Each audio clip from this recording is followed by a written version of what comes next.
Welcome. This video gives an overview of the R software and some of the things that you need to know to get started programming in R.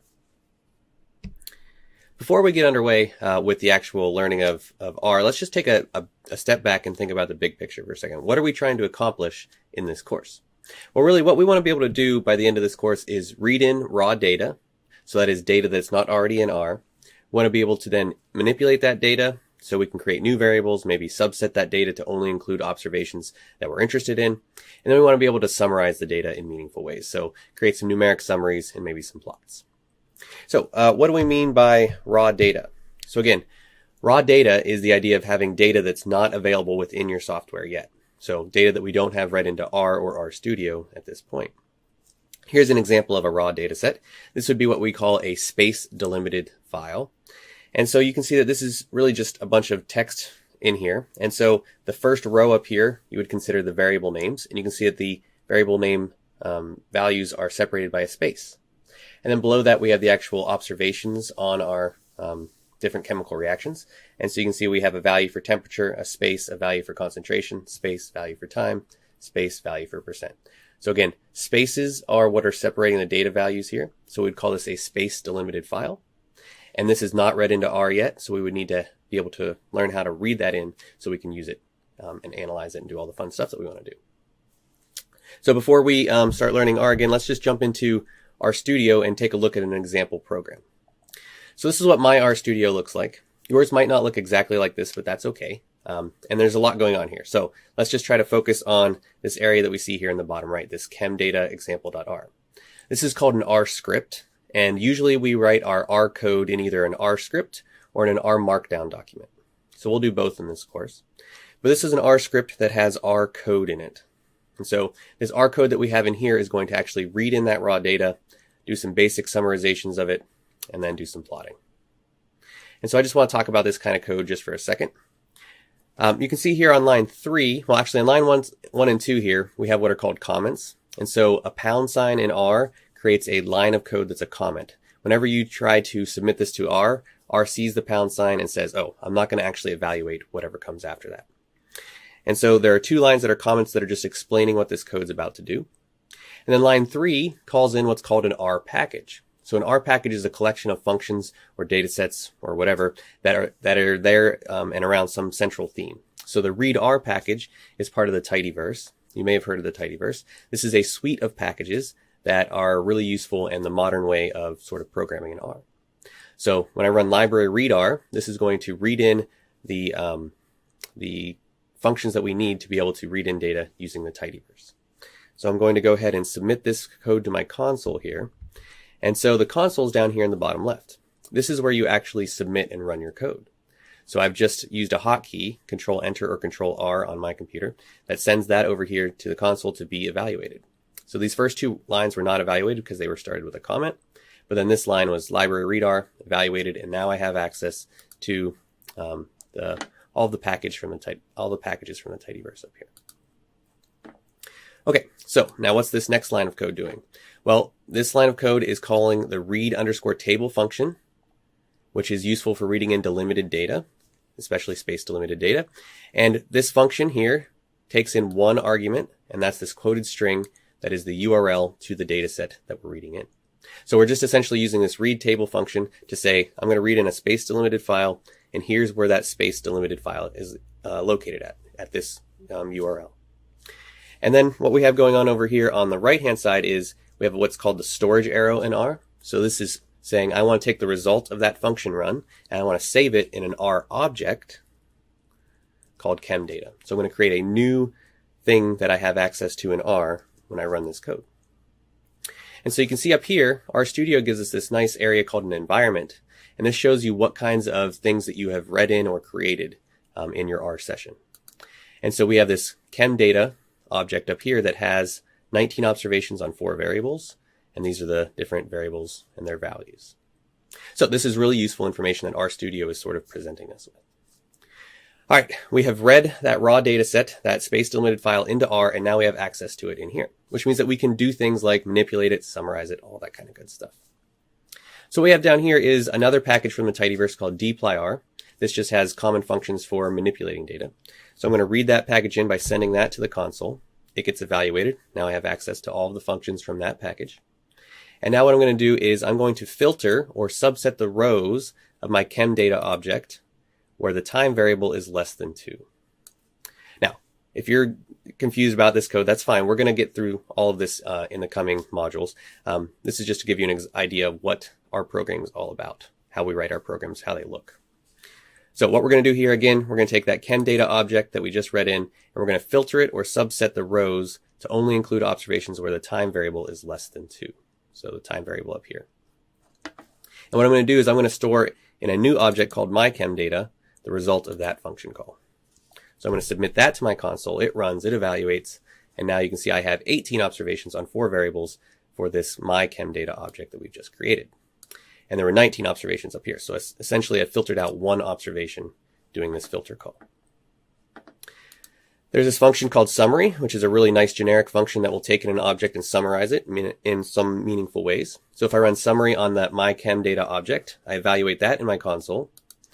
You can see what happens here is it's giving me summaries about the different columns in my data frame or data set up here. And so I'm just learning about basic summary stats like the sample mean, median, minimum, maximum, that kind of stuff. Okay, so we've summarized the data just briefly. Now we might want to do some plotting. So the ggplot2 package is part of the tidyverse, and it's a very commonly used package for creating nice plots.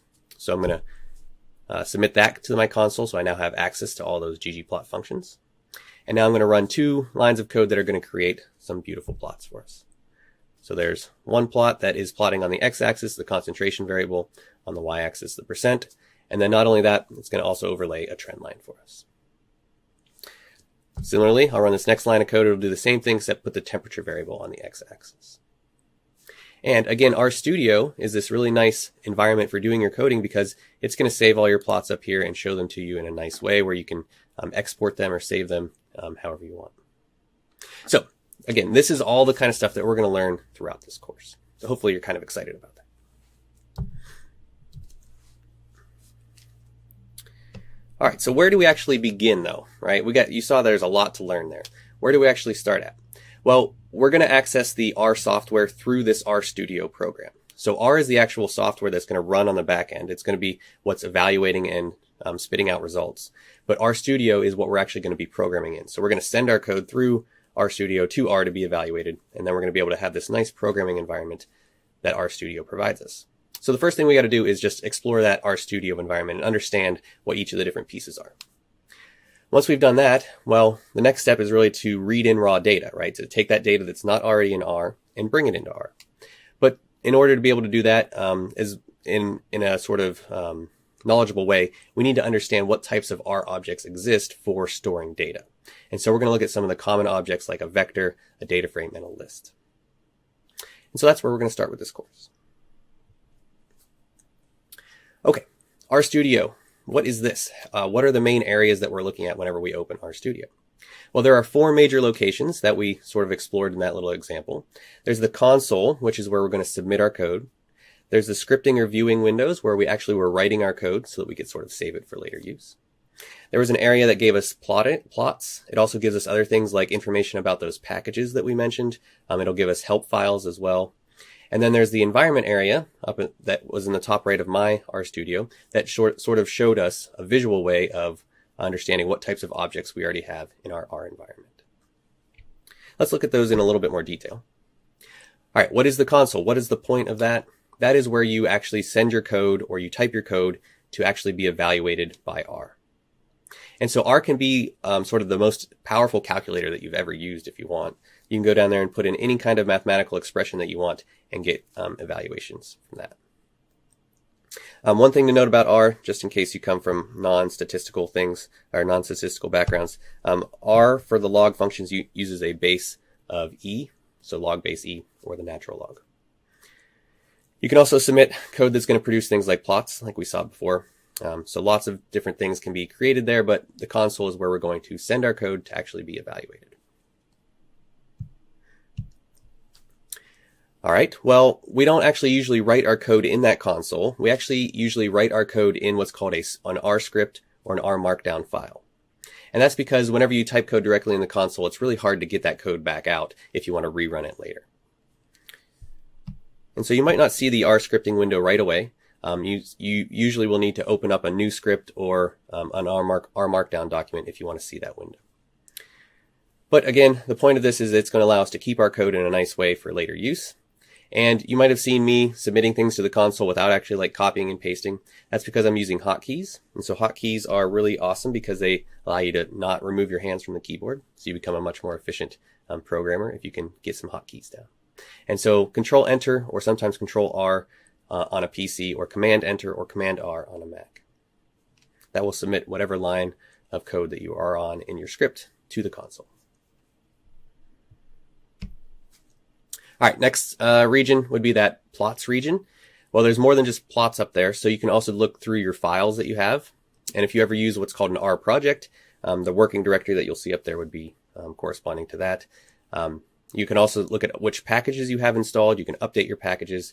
Again, packages are just sort of collections of R functions or data around some topic. So R has tons and tons of packages. We install a lot of those, bring them to our computer, and this gives us a way to visually see what we have. And then we're going to utilize the help functionality quite a bit in this course. That just has a region where help documentation will show up within the RStudio environment instead of, say, an external browser. So quite a useful thing to have in our coding environment.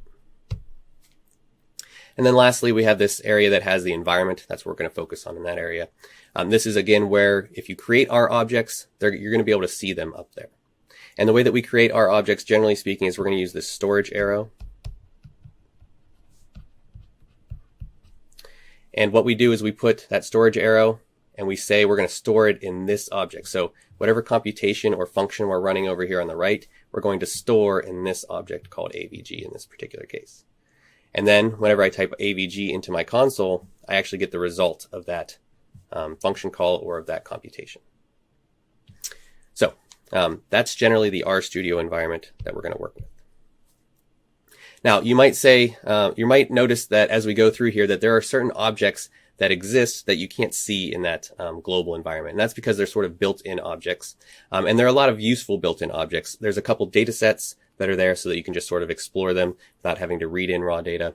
And then there's things like a vector that just has the letters of the alphabet in lowercase and the letters of the alphabet in uppercase. And these are just useful for pulling in for different reasons. So there are things that do not show in your environment that you do have access to as well. But that is the RStudio IDE. It has lots of really useful things, and it is the way that we recommend programming in R. We have a pretty good idea now about the environment in which we're going to program. We need to understand a little bit more about how R is actually working and the things that we're going to be doing. So R works in objects and functions. Pretty much everything that you do in R is going to be a function call, and everything that you have in R is an R object. And so we got to understand that a little bit better. What is an R object? Well, an object is just a data structure that has some attributes associated with it. And usually these data structures are going to have a class attribute associated with it. So there's lots of different classes. There's a data frame class. There's a function class, et cetera, et cetera. So each one of these objects has some attributes associated with it to help R understand what that kind of object is holding, what kind of information it has. And then what we're going to do is we're going to run functions on those objects. And so these functions are going to look at the object. So they're going to take the object in and they're going to say, oh, what attribute do you have? And then oftentimes those functions will produce different results based off of the type of object that you give it. So if I give this function a data frame, it's going to do something than if I give it a list, or if I give it another function, that kind of thing. And so let's take a quick example and look at that. This plot function, this is a generic function, which means that it can take in lots of different kinds of R objects and produce different kinds of output. For instance, there are two built-in objects in R that come whenever you open it up. So one is the cars data frame. This is a data set that has two columns that are numeric. The first one being stopping distance and the second one being the speed at which these cars were moving. And then there's a built-in object called exp, which is just the e function. And so this has a class attribute of function. Let's look at what happens when we run plot on each one of those. If I run plot on cars, which again was a data frame with two numeric columns, it produces a scatter plot. So the plot function says, oh, okay, I see that you're a data frame, numeric columns, here's the kind of plot I'm going to produce for you. exp, on the other hand, was a function, and R says, oh, okay, well, it's a function. How about I just plot it over the range 0 to 1 by default and see what it looks like? So again, this is a very important idea for understanding how R works. There are a lot of what are called generic functions that take in an object and will produce different results based off of what type of object you've given it. So you might ask yourself, well, how do I create different kinds of objects, right? If it's going to depend, if the function output is going to depend on what kind of object I give it, how do I create different kinds of objects? Well, we already looked at the idea that this storage arrow, this less than dash sign, that this will create a new R object for us. And really all that's doing is it's sort of allocating memory to this data or this thing that we are creating. So for instance, here, I'm creating a new object called vec, and that will show up in my global environment. And what it does is it is a vector with three things, three elements in it. And those elements are 1, 4, and 10. And so if I run vec in the console, after I run this bit of code up here, you might see the C function. C stands for combine. This is a very basic way of creating a vector. So we're going to create a vector that has numeric data in it. And when I put this into the console, I then get that information spit back out. So again, the storage arrow is just allocating memory to an object called VEC that has this information in it. So now whenever I call VEC, I get that information back out. And so basically that function call, whatever you're putting over here on the right-hand side, is going to determine the attributes associated with the object you're creating. So that previous vec was a vector that was numeric. That was because we created it using that C function. Here, I'm going to use the LM function, which stands for linear model. I'm going to fit a simple linear regression between the distance and speed columns in that cars dataset. I'm going to store the output of that function in this object called fit. And so now if I call fit, this is what it looks like. This is the output of just looking at that object. But that is actually has a class of LM associated with it. And so functions, again, are going to act differently depending on what kind of object. So the LM function creates an LM object. The C function creates a vector that can be numeric or character or logical. A couple other types as well. So if we look at the class of vec, here it's a numeric thing, right? It's a vector that only has numbers in it. And so the summary function run on vec. Summary is another generic function. And so this summary function, in this particular case, is going to summarize those numbers. Because we had something numeric, it says, oh, okay, I'll just summarize those numbers. Now that LM function, on the other hand, that returned an LM type object. So if I look at the class of that fit object I just created, its class is LM. And so if I run summary, again, a generic function, it's going to look at, well, what kind of object was fit? It's an LM object, so here's the type of summary I give for an LM object. So this is a summary of that linear model that we just fit. So, of course, as we go here and we start programming, it's going to be really important to be able to understand what kinds of objects we are working with. We're going to run a lot of functions, and those functions are going to return things for us. But we don't always necessarily know what type of thing gets returned by a particular function call. And so we need to know what kinds of functions we have to investigate our objects. So we've seen this class function, very useful for just understanding what the class attribute of a particular R object is. There's a couple other functions that are really useful. One of them is type of. So type of tells us what kind of internal storage object this particular thing is. So although cars is a data frame, the way it's stored internally is as a list. Although vec is numeric, the way it's stored internally is as a double, which is just a sort of double point precision variable. And then the last function, which is probably the most useful function, is this str or structure function. And what this does is it just sort of compactly displays the structure of your R object. And it's actually what you see whenever you look at your R objects up in that environment tab of RStudio. So if I run structure on cars, I see that it's not only a data frame, but it has 50 observations and 2 variables. It has 2 columns associated with it, speed and dist. They're both numeric. So again, this is giving us lots and lots of information about this particular object. All right, let's jump into RStudio and sort of see some of this stuff firsthand. Here we are in RStudio.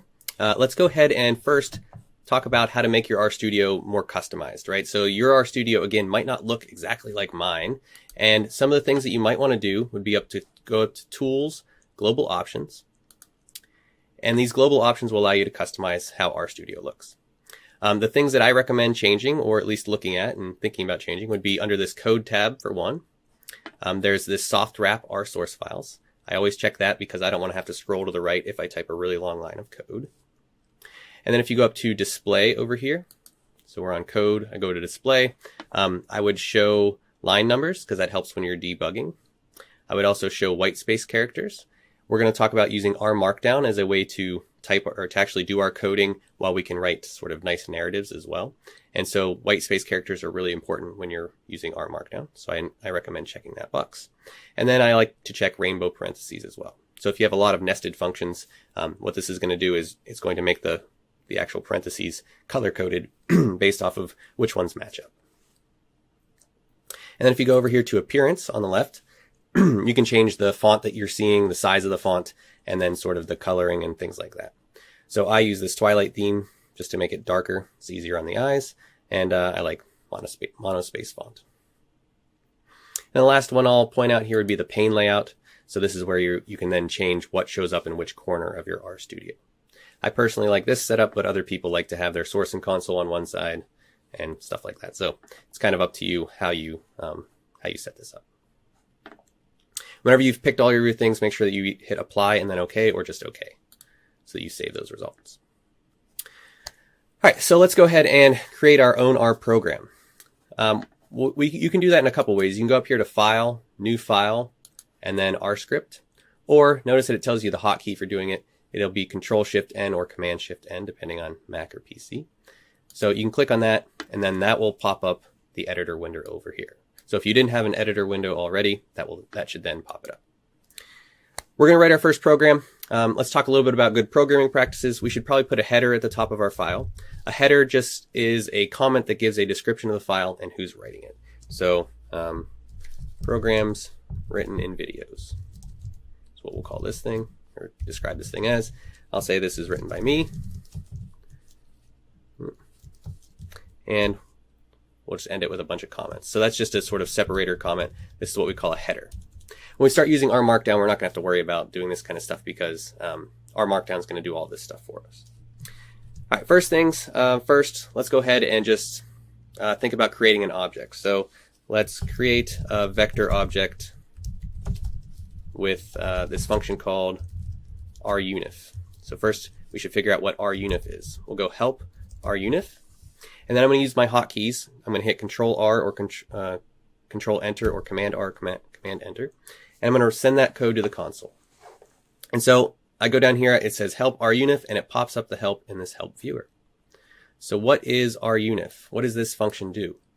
Well, this is a function around what's called a uniform distribution, which is a distribution that just is used whenever you think that anything within a particular interval is equally likely to occur. And so RUnif just generates random values within that particular interval. How do we use that function? Well, here's the usage. So I can use RUnif. I specify n. Well, what is n? Scroll on down here. N is the number of observations, so it's the number of random values I want to get. And then min and max correspond to the lower and upper limits of the distribution. You can see here they are set to values. So these are the default values. If I don't specify min and max in my function call, they're going to be automatically set to 0 and 1. So I might just do something like myUnif, and I'll just run RUnif, and let's just do 100 values, and we'll just leave the defaults of 0 to 1. I'll send that code to my console, and you can see up here I now have a new R object called myUnif. It's numeric, and it has 100 values in it. Great. What kind of object is this? Again, that area up there gives us this information, but if you wanted to have it programmatically, you can run the structure function. It's a really useful function. And then lastly, let's just create a basic histogram of this thing. There's a hist function that's built into R that you have access to, so we can just run hist on the object that I want, and it's going to create a nice little histogram for us. We should see basically all values being equally likely across the interval 0 to 1. We see a couple bars that are a little bit higher, but roughly speaking, we're seeing every every little interval there being roughly equally likely. So that's great. All right, this is our first R program. Let's go ahead and save this. So we can come up here and go File, Save As. We'll just call it Program Videos. And now I'll have access to this code later on if I want to come back in, modify it, or rerun it. Okay, hopefully you're pretty excited. We're just at the very beginning of this course, so a lot of this might seem a little bit overwhelming at this point, but we're going to piece through it one step at a time. What we're going to do next is start talking about vectors, data frames, and lists, the three most common types of R objects that we're going to use to store data.